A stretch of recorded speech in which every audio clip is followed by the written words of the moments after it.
Olá, está começando agora mais um da sua conta.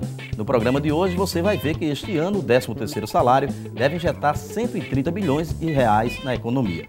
Vai ver também que caiu a rentabilidade dos dois maiores bancos privados do país. No segundo bloco a gente explica o que é cadastro positivo. Você sabe de que se trata? O da sua conta desta semana já está no ar. O pagamento do 13º salário aos trabalhadores brasileiros deve injetar cerca de 130 bilhões de reais na economia até dezembro, um valor 10% maior do que o estimado para o ano passado. Aproximadamente 80 milhões de trabalhadores deverão receber o benefício e muita gente já tem destino certo para esse dinheiro. Sobre o assunto, eu converso com o economista e professor da UFAL, Fábio Guedes. Olá, Fábio, tudo bem? Olá, tudo bem. E aí, esse dinheiro deve se gastar ou se economizar? Na verdade, Evilásio, esse dinheiro praticamente, na sua totalidade, ela vai direto para a veia do mercado, ou seja, para o comércio e serviço. Boa parte desses recursos, dos trabalhadores, acaba circulando na economia em compras de bens e serviços, como eu falei. É por isso, não é à toa, que esse é o melhor ano, o melhor mês, digamos, do ano inteiro para o comércio. Já por volta de setembro por aí, né, o comércio já vem se preparando, fazendo investimentos, comprando mercadorias para poder, né, no final do ano, em dezembro, ele acabar vendendo, aproveitando dessa margem considerável de recursos que vai circular na economia brasileira. O 13º deverá ser pago para cerca de 80 milhões de brasileiros. O que isso representa para o PIB? Na verdade, isso não representa muita coisa em termos percentuais, né? O PIB brasileiro é muito alto, né, em termos nós temos o sexto PIB da economia mundial, então em torno de 0,5% somente, 180 bilhões somente, né? Mas de qualquer forma é uma injeção muito grande no mercado. Por quê? Porque 180 bilhões de reais ele tem um efeito multiplicador. Que efeito multiplicador é esse? Porque os 180 bilhões é uma injeção inicial, né? Mas para que essa injeção inicial ela tenha êxito, é preciso que as empresas, o comércio, né, as pessoas se preparem para poder recepcionar esses 180 bilhões. Como é que elas vão se preparar? Comprando mercadorias, né, pintando lojas, contratando trabalhadores. Então, acaba tendo um efeito multiplicador na economia de praticamente 3 vezes. Então, é só você multiplicar em torno de 180 bilhões por 3. Então, já temos um efeito considerável dessa injeção inicial. Fábio, quais as regiões e os setores mais beneficiados com o pagamento do 13º? É considerável que é ali naquelas regiões onde o nível salarial é bem mais alto, sudeste do país, onde geralmente o trabalhador não recebe apenas um salário mínimo, né, o impacto é bem maior, e onde tem, né, um maior número, ou seja, que a gente chama de estoque de emprego formal. Né, sobretudo, estoque de emprego formal melhor remunerado, que é regiões onde tem a prevalência da indústria, no caso sul-sudeste. Quais os setores assim mais beneficiados? No caso Vilásio, o principal setor mesmo é comércio. E que setores são esses no final do ano?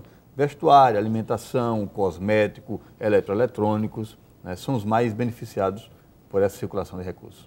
Ok. A rentabilidade dos dois maiores bancos privados do país, Itaú e Bradesco, foi a pior desde a década de 90, tendo por base o indicador de rentabilidade sobre o patrimônio, um índice que mede a capacidade de uma empresa de crescer sem fazer novos investimentos. Mesmo com a queda, no terceiro trimestre, o Itaú tem o segundo maior lucro acumulado da história, 10 bilhões de reais. Fábio, na verdade, houve uma redução no lucro ou aumentou o faturamento?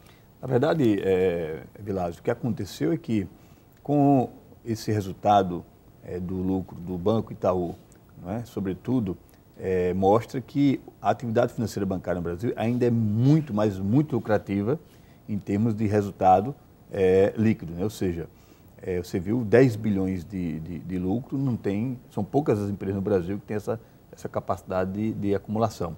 Não é? Isso em razão de quê? Em razão, evidente, da taxa de juros no Brasil, né? Ela ainda ser muito alta em comparação com padrões internacionais. Porém, com essa redução da taxa de juros, que vem ocorrendo, apesar de ser ainda mais alta, né, em termos de comparação mundial, e os bancos não terem feito grandes investimentos de ampliação, a rentabilidade, né, vem caindo, que é justamente o que você colocou. No caso, a lucratividade, né, vem caindo porque você pega o lucro em comparação ao patrimônio do banco, ou seja, se o patrimônio não se mexe e o lucro ele vem caindo, então a rentabilidade do banco vem caindo. Né? Então, nesse sentido, o que acontece? Os bancos eles vão ter que, para recuperar, né, essa lucratividade novamente, eles vão ter que ampliar investimentos e, em vez de ganhar apenas com spread bancário, ou seja, cobrando alto na corretagem de recursos, eles vão ter que ganhar cobrando menos taxas, preços nas tarifas, com preços menores em termos de spread e ampliando seu portfólio de clientes. A inadimplência de clientes interfere também na queda da lucratividade? Veja só, no caso, essa era uma desculpa muito comum dos bancos, que a inadimplência muito elevada era responsável pelo spread bancário ser muito alto. Ou seja, o spread bancário é o nível cobrado pelo alto risco das operações. Né? Como a gente observa que as taxas de juros estão caindo, isso acaba interferindo também na redução da inadimplência, então não tem mais justificativo para os spreads bancários, né, serem tão altos. Então, por isso que está caindo a lucratividade dos bancos, apesar, em termos de lucro, né, termos essa fabulosa quantia verificada, como você colocou. Você acredita, então, que a lucratividade pode continuar caindo ou vai continuar caindo?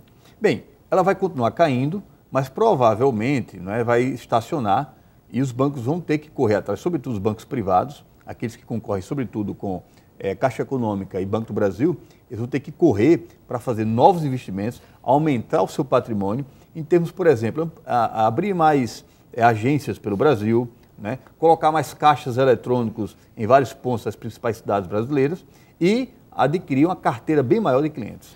Então podemos dizer que isso é reflexo da redução da taxa Selic? Isso é reflexo da redução da taxa Selic, isso é reflexo também da redução de outras taxas, né, de juros, como sobretudo nos cartões de crédito. Isso é reflexo também da ampliação, né, da carteira de clientes dos bancos, principalmente públicos. Ok. E no próximo bloco a gente explica o que é cadastro positivo. O da sua conta volta logo depois do intervalo. Até já.